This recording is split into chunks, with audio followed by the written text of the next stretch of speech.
Assalamualaikum warahmatullahi wabarakatuh. Saya Abimanyu Prasetya, NPM 2371004. Nah, ini saya akan melakukan pengulasan kembali tentang materi pada pertemuan ke-15 pada mata kuliah Manajemen Portofolio dan Investasi yang doseni oleh dosen pengampu yaitu Dr. Denny Edi Widodo dan Pak Dr. Febrianto. Ini pengulasan kembali ini yang bertemakan tentang aspek perilaku dalam investasi.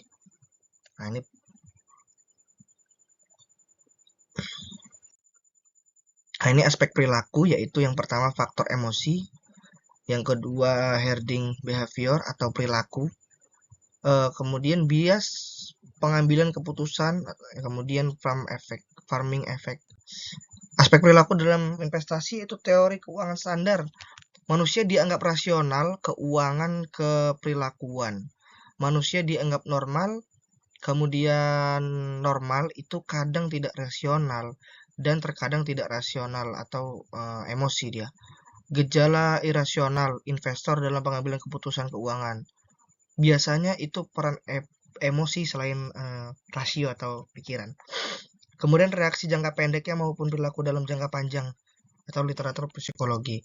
Ini peranan emosi, emosi sebagai suatu bentuk yang kompleks yang mengundang aspek kognitif, psikis, sosial, dan behavioral.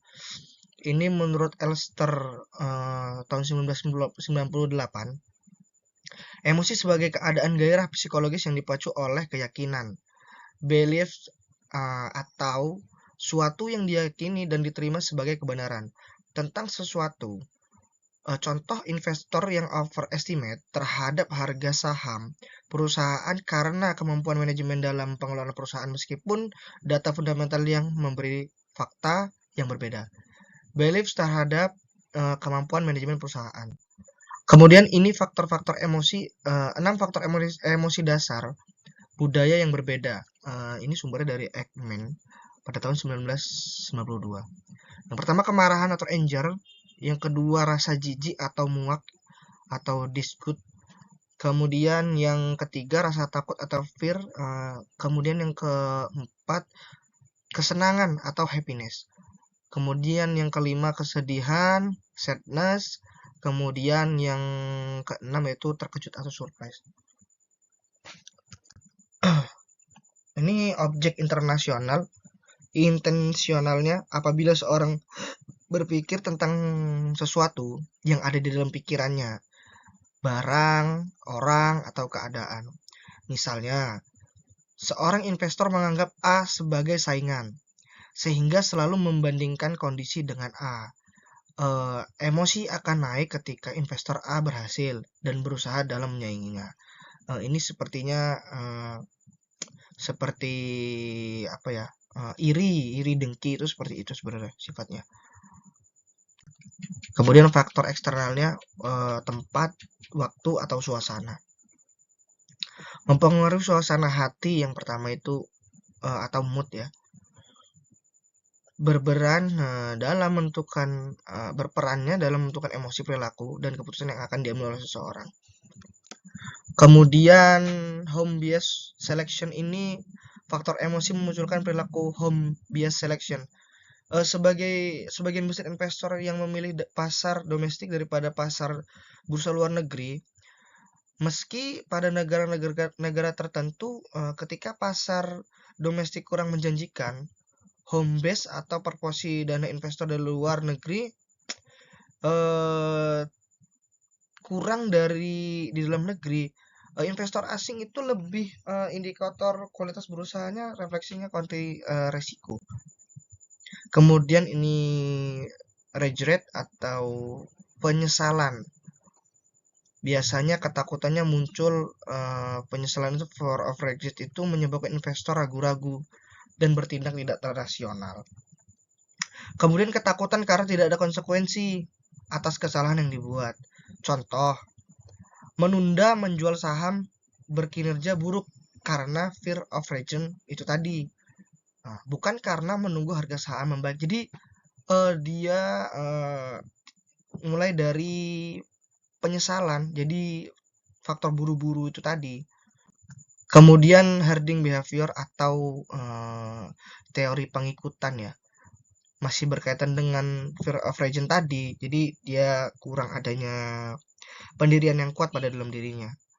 Eh, Kemudian perilaku pengingatan, herding behavior itu mengidentifikasi adanya perilaku kelompok yang secara bersama-sama saling meniru satu sama lain.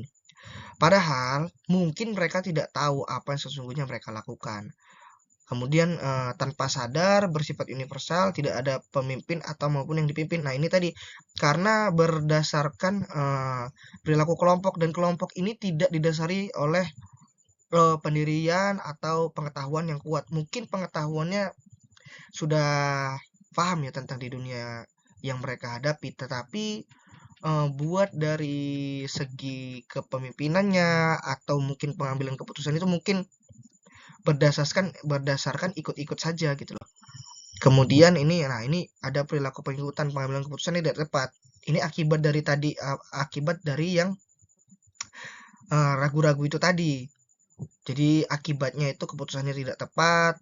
Habis itu apakah menyesal? Ya tetap tidak mengapa karena banyak orang yang mengalami hal yang sama. Nah ini salah satu alasan-alasan yang pengambilan keputusan berdasarkan perkelompokan itu tadi. Kemudian market crash.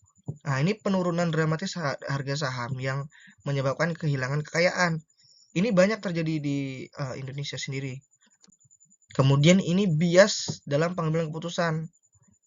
Bias kognitif, proses berpikir yang tidak didasarkan pada pertimbangan-pertimbangan rasional dan tidak dilengkapi alasan yang kuat, sehingga kemungkinan terjadi penyimpangan persepsi atau judgement, intervensi tidak logis atau irasional itu tadi.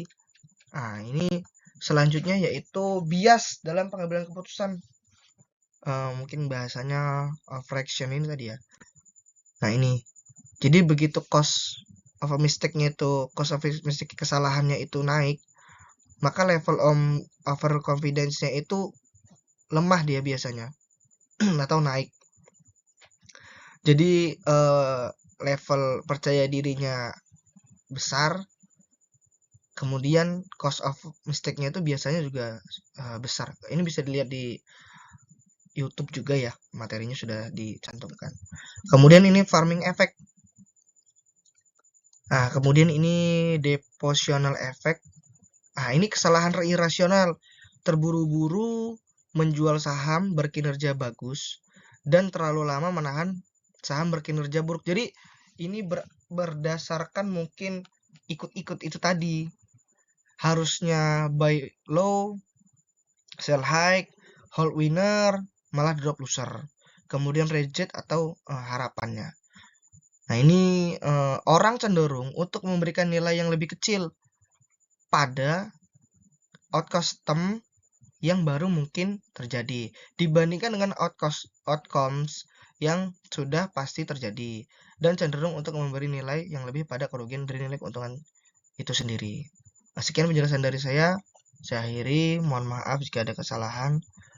Wassalamualaikum warahmatullahi wabarakatuh.